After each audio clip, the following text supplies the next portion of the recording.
Hello everyone, welcome to the another video of Medicogenics. In this video, we will talk about levels of healthcare. So let's start it. First of all, हम introduction of healthcare के बारे में थोड़ा सा जान लेते हैं. Within the broader health system, there are various levels or domains of healthcare practices.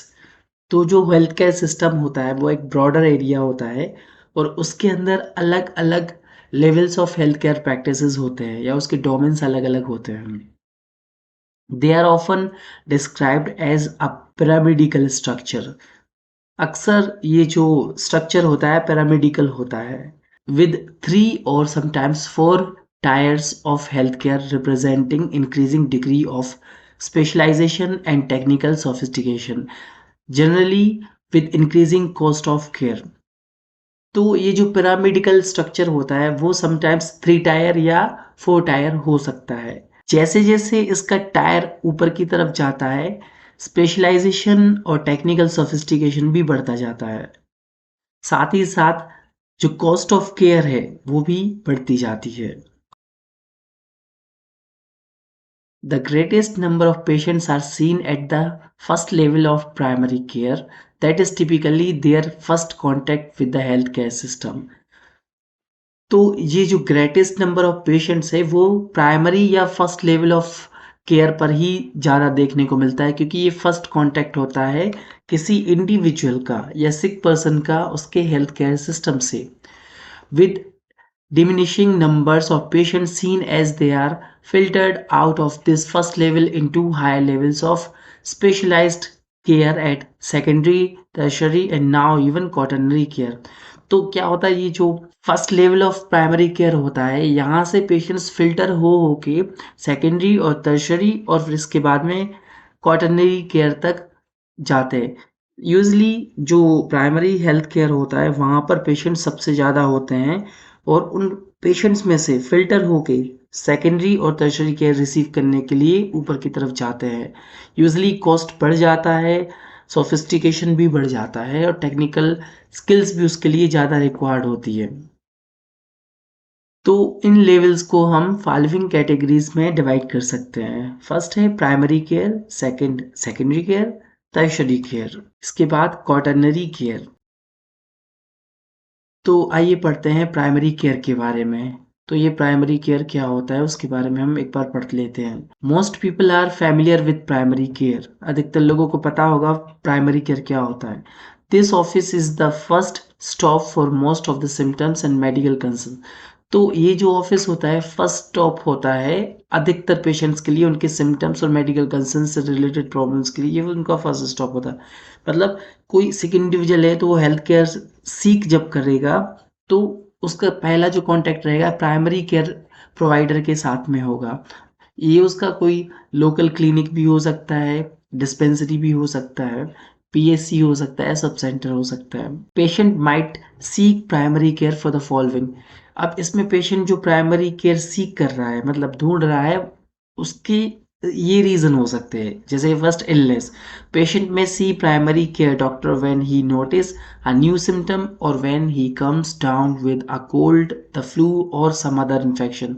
तो पेशेंट प्राइमरी केयर डॉक्टर के पास जा सकता है जब वो नोटिस करे कि उसकी बॉडी में कोई नया सिम्टम या नया साइन आ गया है. और यूजली ऐसा तब होता है जब वो फील करता है कि उसको कोल्ड हो गया, फ्लू हो गया या किसी और टाइप का इन्फेक्शन हो गया. Second, injury. तो patient may also seek primary care for a broken bone or a sore muscle, a skin rash or any other acute medical problem.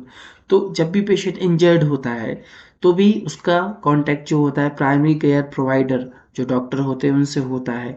तो ऐसे में जैसे कोई ब्रोकन बोन हो गया, कोई सोर मसल्स मतलब पैर में मोच आ जाना, स्किन में रैश हो जाना या कोई एक्यूट मेडिकल प्रॉब्लम मांगी तो ऐसे में पेशेंट जो होता है प्राइमरी केयर प्रोवाइडर के पास जाता है. इसके बाद आता है रेफरल सर्विसेज और referral. Also primary care is typically responsible for coordinating patients care among specialist and other levels of care. तो यूजली क्या होता है इसमें कि जो सिक इंडिविजुअल होता है या पेशेंट होता है, सबसे पहले तो प्राइमरी केयर प्रोवाइडर के पास ही जाता है। हम भी जब बीमार होते हैं तो हम एकदम से किसी स्पेशलिस्ट हॉस्पिटल के पास नहीं चले जाते हैं। हम प्राइमरी केयर प्रोवाइडर मतलब हमारे पास जो लोकल लेवल पर जो डॉक्टर होते हैं, अपने क्षेत्र में जो डॉक्टर होते हैं, सबसे पहले हम उनके पास जाते हैं। यूजुअली हर फैमिली का एक फैमिली डॉक्टर होता ही है, भले वो रिटर्न में ना हो, बट हर फैमिली प्रेफर करती है एक पर्टिकुलर डॉक्टर को दिखाने के लिए, तो वो डॉक्टर उनका प्राइमरी केयर प्रोवाइडर होता है। जब ये प्राइमरी केयर प्रोवाइडर जब ये डॉक्टर नोटिस करता है कि इस पेशेंट को some specific kind of health care की ज़रूरत है, तो फिर वो प्राइमरी केयर प्रोवाइडर उसको रेफर कर देता है to the secondary level of care और tertiary level of care. In addition, patients will probably see a primary care provider for regular screening, general checkups and wellness visits. तो ये ज़रूरी नहीं है कि जब हम बीमार पड़ेंगे, हमें कोई सिम्टम्स दिखेंगे, कोई इंजरी होगी तभी हम डॉक्टर के पास जाएंगे। ऐसा भी हो सकता है कि हम रेगुलर स्क्रीनिंग के लिए, जनरल चेकअप के लिए और वेलनेस विजिट के लिए भी प्राइमरी केयर प्रोवाइडर के पास विजिट करने जाएं। तो ये जो प्राइमरी केयर प्रोवाइडर्स होते हैं वो हो सकते हैं doctors, nurse practitioners, physician assistant. There are some primary care specialist as well. तो प्राइमरी केयर जो होता है वो जनरल डॉक्टर के अलावा वो स्पेशलिस्ट डॉक्टर भी हो सकता है जो प्राइमरी केयर प्रोवाइड करेगा। फॉर इंस्टेंस ऑब्स्टेटिकल और गायनेकोलॉजी जो होता है या गायनेकोलॉजिस्ट होता है, जीरियाट्रिशियन हो गया, पीडियाट्रिशियन हो गया, ये सारे के सारे प्राइमरी केयर प्रोवाइडर वाले डॉक्टर हैं। But they also happen to specialise in caring for particular group of people. साथ ही साथ ये स्पेशलाइज होते हैं कि एक पर्टिकुलर ग्रुप ऑफ पीपल को क्या कर सकते हैं, पर्टिकुलर ग्रुप ऑफ पीपल को केयर प्रोवाइड कर सकते हैं। तो ये प्राइमरी केयर प्रोवाइडर ही हैं, बट ये स्पेशलाइज्ड हैं in some particular stream of medical science. तो studies have shown that primary care providers benefit the health care system by. तो स्टडीज से पता चला है कि जो प्राइमरी केयर प्रोवाइडर है वो हेल्थ केयर सिस्टम्स को बेनिफिट पहुंचा सकते हैं। कैसे पहुंचा सकते हैं? Enhancing access to health care services. Health care service का एक्सेस बढ़ा सकते हैं ये।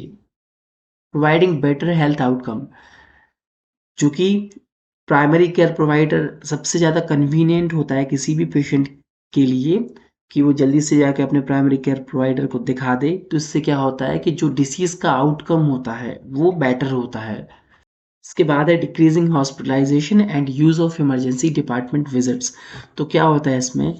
हॉस्पिटलाइजेशन को डिक्रीज करता है और इमरजेंसी डिपार्टमेंट में विजिट को भी डिक्रीज करता है। क्यों? क्योंकि बीमारी के बिगड़ने के पहले ही ये उसका मैनेजमेंट कर लेते हैं। इसके बाद आता है सेकेंडरी केयर। इसको स्पेशलिस्ट केयर भी बोल सकते हैं। इसमें कौन होते हैं? स्पेशलिस्ट होते हैं। Secondary care is when primary care provider refers patient to a specialist. तो सेकेंडरी केयर को हम तब बोलेंगे जब primary care provider PCP patient को किसी स्पेशलिस्ट के पास में रेफर करता है। Secondary care means patient's doctor has transferred his care to someone who has more specific expertise in whatever health issue he is experiencing। तो सेकेंडरी केयर का मतलब ये होता है कि इसमें पेशेंट का जो प्राइमरी केयर प्रोवाइडर था उसने अपने पेशेंट को किसी ऐसे व्यक्ति के पास जिसको मोर एक्सपर्टाइज है उस पर्टिकुलर फील्ड में और उसके हेल्थ इश्यूज को जो कि वो एक्सपीरियंस कर रहा है वो अच्छे से एड्रेस कर सकता है, उसका हेल्थ केयर किसी स्पेशलिस्ट के पास ट्रांसफर कर देता है। Specialist focus either on specific system of the body और अ पर्टिकुलर डिसीज और कंडीशन। तो स्पेशलिस्ट होता है वो किसी specific system of the body के ऊपर फोकस करता है क्योंकि वो उसी चीज़ में एक्सपर्ट होता है।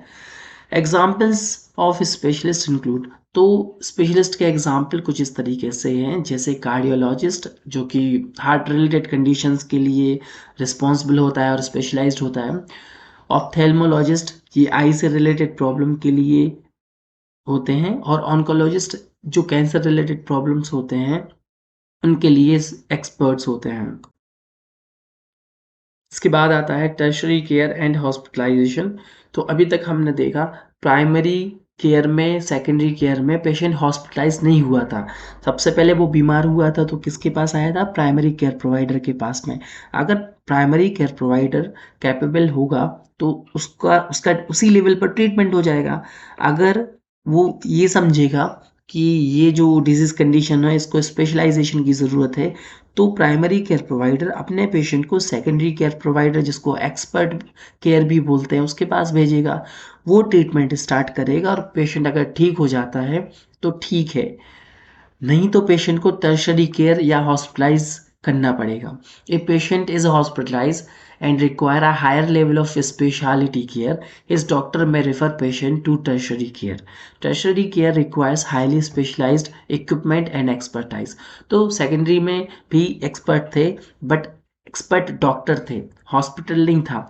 बट टर्शरी केयर में डॉक्टर भी एक्सपर्ट है या स्पेशलिस्ट है, प्लस वो हॉस्पिटल भी हाईली स्पेशलाइज्ड है और स्पेशल इक्विपमेंट के साथ में और एक्सपर्टाइज के साथ में काम करती है। At this level patient will find procedure such as. तो इस लेवल पर जो बड़े बड़े प्रोसीजर्स होते हैं या सर्जरी होती है वो देखने को मिलते हैं, जैसे coronary artery bypass surgery, dialysis, plastic surgeries, neuro surgeries, severe burn treatment. तो इन सब कंडीशन के लिए पेशेंट का हॉस्पिटलाइज होना ज़रूरी है। तो ये वाले टर्शरी केयर जो होते हैं या एक्सपर्ट केयर होते हैं, ये हॉस्पिटलाइजेशन होने पर ही हमको मिलते हैं। A small local hospital may not be able to provide these services. तो एक छोटा सा लोकल हॉस्पिटल ये सारे सर्विसेज प्रोवाइड नहीं कर सकता है। तो जब ऐसा होगा, so if patient require more advance care, they may need to transfer patient to a medical centre. तो अगर पेशेंट को मोर एडवांस केयर चाहिए तो they may need to transfer patient to a medical centre. Patient को transfer करना पड़ेगा एक medical centre में that provide highly specialised tertiary level services, जिससे कि क्या मिल सकता है पेशेंट को? Highly specialised tertiary level of services उनको मिल सकता है। इसके बाद आता है क्वाटरनरी केयर। तो क्वाटरनरी केयर क्या होता है? Quaternary care is considered an extension of tertiary care. तो ये टर्शरी केयर का ही क्या है? एक एक्सटेंशन है। टर्शरी केयर का क्या है? एक्सटेंशन है।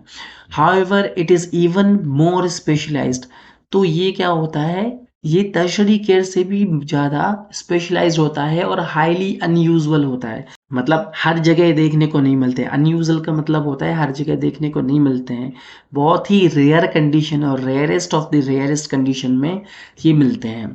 Because it is so specific, not every hospital और medical centre offers quaternary care. तो ये इतना ज़्यादा स्पेसिफिक होते हैं कि नॉट एवरी हॉस्पिटल और medical centre can provide it. इतने ज़्यादा स्पेसिफिक होते हैं कि हर एक हॉस्पिटल या मेडिकल सेंटर इनको प्रोवाइड नहीं कर सकता है। ये क्वाटरनरी केयर होते हैं। सम में only provide quaternary care for particular medical conditions और सिस्टम्स ऑफ द बॉडी। तो सिर्फ कुछ ही ऐसे मेडिकल सेंटर्स होते हैं जो कि किसी पर्टिकुलर मेडिकल कंडीशन और सिस्टम के लिए क्वाटरनरी केयर प्रोवाइड करते हैं। The types of quaternary care are included.